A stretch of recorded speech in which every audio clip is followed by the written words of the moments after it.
జిల్లా ఆసుపత్రుల ఏరియా హాస్పిటల్స్లో కానీ డిస్టిక్ హాస్పిటల్స్లో కానీ డాక్టర్లు అందరూ కూడా విధులలో ఉండేటట్టు చూడాలి.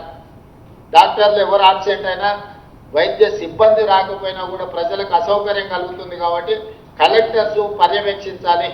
ప్రభుత్వ ఆసుపత్రుల్లో పనిచేస్తున్న డాక్టర్లను అప్రమత్తం చేయాలి. వాళ్ళందరూ కూడా విధులకు హాజరయ్యేటట్టు చూడాలి.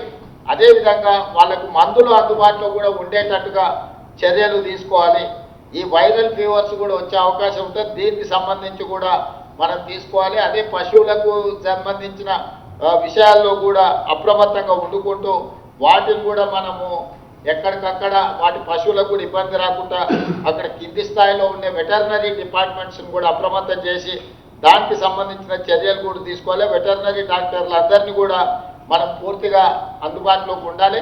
మీరు ఎప్పటికప్పుడు కలెక్టర్లకు నా సూచన ఒకటే, మీరు సడన్ ఇన్స్పెక్షన్లు చేయవలసిందే. ప్రైమరీ హెల్త్ సెంటర్స్ కానీ ఏరియా హెల్త్ సెంటర్స్ కానీ డిస్టిక్ హాస్పిటల్స్ కానీ మీరు కలెక్టర్లు విధిగా మీరు పర్యవేక్షించాలి. మీరు సడన్ ఇన్స్పెక్షన్స్ చేయాల్సిందే.